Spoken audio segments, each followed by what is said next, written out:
नमस्कार. आजच्या या विशेष विश्लेषणामध्ये आपण एका अशा प्रयोगाबद्दल बोलणार आहोत ज्याने इंधनाचा खर्चाचे सगळे गणितच बदलून टाकले आहे. विचार करा, एखादा मोठा कार्यक्रम आयोजित करायचा आहे आणि त्यातला इंधनाचा खर्च चक्क 95% कमी झाला तर? हो, अगदी खरंय. हे कसं शक्य झालं याचीच ही रंजक गोष्ट आज आपण उलगडणार आहोत. चला तर मग थेट सुरू करूया. सगळ्यात आधी हा आकडा बघा. हा या प्रयोगाचा अंतिम आणि सर्वात थक्क करणारा निकाल आहे. स्वयंपाकासाठी दररोजचा अपेक्षित इंधन खर्च होता 6,000 रुपये. पण प्रत्यक्षात खर्च किती आला माहितीये? अवघा 300 रुपये. दिवसाला तब्बल 5,700 रुपयांची थेट बचत. पण साहजिकच प्रश्न पडतो की हा चमत्कार नेमका घडला तरी कसा? हे समजून घेण्यासाठी द ग्रेट फूड चॅलेंज म्हणजेच भोजनाचे हे मोठे आव्हान नेमके काय होते ते पाहूया. जळगावमधल्या MJ कॉलेजमध्ये नुकताच एक 21 दिवसांचा कार्यकर्ता विकास वर्ग पार पडला. आता सलग 3 आठवडे चालणाऱ्या या निवासी शिबिराचं व्यवस्थापन करणे हे काही सोपे काम नव्हते. आणि आव्हान का मोठे होते? कारण या शिबिरात तब्बल 800 लोक उपस्थित होते. यामध्ये 255 प्रशिक्षणार्थी आणि व्यवस्था पाहणारे इतर कार्यकर्ते होते.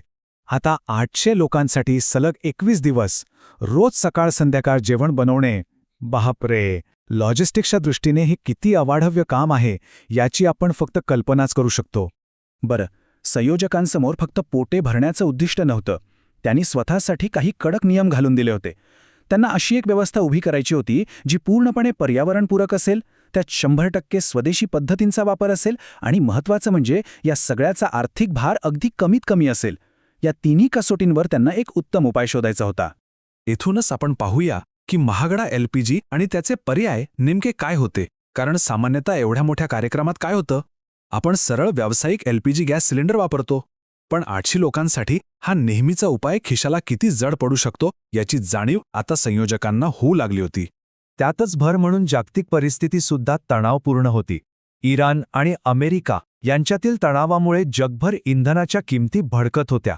इंधन टंचाईची भीती होती. खुद्द पंतप्रधानांनीही इंधन बचतीचं आवाहन केलं होतं. अशा परिस्थितीत केवळ पैशांची उधळपट्टी करणं अजिबात योग्य नव्हतं. इंधन बचत ही काळाची गरज बनली होती. आता पारंपरिक मार्गाने गेलो असतो तर काय झालं असतं हे जरा आकड्यांमध्ये पाहूया. दररोज किमान 2 मोठे LPG सिलेंडर लागले असते. म्हणजे रोजचा खर्च 6,000 रुपये. आणि हेच जर 21 दिवसांसाठी मोजले तर तो आकडा थेट 1.25 लाख रुपयांवर जातो. एका साध्या शिबिरासाठी इंधनावर 1.25 लाख रुपये हे बजेटच्या पूर्णपणे बाहेर होतं. आणि म्हणूनच अभिनव स्वदेशी तंत्रज्ञानाचा हा प्रयोग इथून खऱ्या अर्थाने सुरू होतो. कारण त्यांना आता एक स्थानिक आणि प्रभावी उपाय शोधणे भाग होते.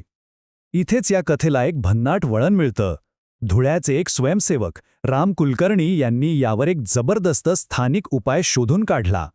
त्यांनी एक अशी विशेष शेगडी तयार केली जिने LPGची गरजच मुळापासून संपवून टाकली.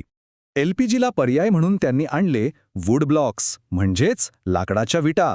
पण थांबा, या काही साध्या विटा नाहीत बरं का. हा एक अतिशय उच्च दर्जाचा आणि नूतनीकरणक्षम ऊर्जा स्रोत आहे जो शेतीतील उरलेला कचरा आणि गाईचे शेण वापरून बनवला जातो. हा एक पूर्णपणे स्वदेशी आणि अतिशय हुशारीने शोधलेला स्थानिक उपाय आहे. हे वूड ब्लॉक्स नेमके बनतात कशापासून? तर यात प्रामुख्याने कपाशी किंवा तुरीच्या वाळलेल्या झाडांचा, ज्याला आपण तूरखाटी म्हणतो, त्याचा वापर होतो. हा सगळा शेतीतील टाकाऊ कचरा. आणि दुसरा महत्त्वाचा घटक म्हणजे स्थानिक पशुधनाकडून मिळणारं गाईचं शेण. म्हणजे बघा, पूर्णपणे टाकाऊ वस्तूंपासून एक अतिशय मौल्यवान इंधन तयार केलं गेलं. ही बनवण्याची प्रक्रियासुद्धा अगदी सोपी आहे. सगळ्यात आधी शेतातला हा जैविक कचरा गोळा करायचा. मग तो कचरा शेणासोबत एकत्र करून त्याला एका साच्यात दाब देऊन त्याच्या विटा किंवा ब्लॉक्स तयार करायचे. आणि शेवटी हेच ब्लॉक्स कुलकर्णी यांनी डिझाईन केलेल्या त्या विशेष शेगडीमध्ये जाळले जातात. यामुळे अत्यंत कार्यक्षमतेने आणि खूप मोठ्या प्रमाणावर उष्णता मिळते.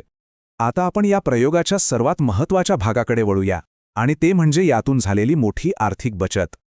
आपण सुरुवातीला जी आकडेवारी पाहिली होती ती प्रत्यक्षात कशी उतरली ते आता नीट समजून घेऊया. फक्त 3 रुपये. हो, बाजारात या एका वूड ब्लॉकची किंमत साधारणपणे अवघी 3 रुपये असते. आणि जर तुम्ही संपूर्ण गोणी विकत घेतली तर ती फक्त 150-200 रुपयांना मिळते. LPGच्या गगनाला भिडलेल्या किमतींशी याची तुलना केली तर हा खर्च खरोखरच काहीच वाटत नाही, नाही का? आणि म्हणूनच अंतिम निष्कर्ष डोळे दिपवणारा आहे. एका बाजूला LPGचा अपेक्षित खर्च होता तब्बल ₹1,25,000 तर दुसऱ्या बाजूला या बायोमास इंधनाचा संपूर्ण 21 दिवसांचा खर्च आला फक्त ₹6,300 आसपास. तब्बल 95% थेट आर्थिक बचत. कोणत्याही कार्यक्रमाच्या व्यवस्थापनासाठी हे एक खूप मोठं यश मानलं पाहिजे. आता आपण पाहूया की पर्यावरण आणि भविष्याच्या दृष्टीने याची दिशा काय आहे. हा प्रयोग केवळ पैशांची बचत करण्यापुरता मर्यादित नाहीये. शेतीतला जो कचरा अनेकदा नुसताच जाळून टाकला जातो आणि ज्यातून प्रचंड प्रदूषण होतं त्याचा आता एका उपयुक्त इंधनात रूपांतर होत आहे. पर्यावरण संवर्धनाच्या दृष्टीने हे एक अतिशय महत्त्वाचं पाऊल आहे. या यशाची दखल राष्ट्रीय पातळीवरही घेतली गेली आहे. उपलब्ध माहितीनुसार राष्ट्रीय स्वयंसेवक संघाचे सरकार्यवाह दत्तात्रय होसबळे हे स्वतः या वर्गात उपस्थित होते. त्यांनी ही पूर्ण व्यवस्था पाहिली आणि स्पष्ट केलं की हा प्रयोग देशभरातील इतर प्रशिक्षण वर्गांमध्ये आणि कार्यक्रमांमध्येही राबवला जाईल. यावरूनच या प्रयोगाची व्याप्ती लक्षात येते. भविष्यात यातून काय साध्य होऊ शकतं तर हे कमी खर्चात प्रभावी व्यवस्थापन केवळ एका शिबिरापुरता राहणार नाही. ग्रामीण भागातील विकास प्रकल्प असतील, मोठे सामूहिक विवाह सोहळे असतील किंवा इतर कोणतेही मोठे सामाजिक उपक्रम असतील, तिथे हा पर्याय एक गेम चेंजर ठरू शकतो. शिवाय यामुळे स्थानिक पातळीवर रोजगारही निर्माण होऊ शकतो. आणि म्हणूनच या विश्लेषणाच्या शेवटी एक अतिशय महत्त्वाचा प्रश्न उभा राहतो. स्वदेशी तंत्रज्ञान आणि शेतीतील टाकाऊ कचऱ्याचा पुनर्वापर यांचा हा जो सुरेख संगम आपण पाहिला, तो भविष्यात ग्रामीण भागातील इंधनाची आणि ऊर्जेची समस्या कायमची सोडवण्यासाठी एक मास्टर ब्लूप्रिंट ठरू शकेल का? यावर नक्की विचार करा. या विश्लेषणात आज सहभागी झाल्याबद्दल खूप खूप धन्यवाद.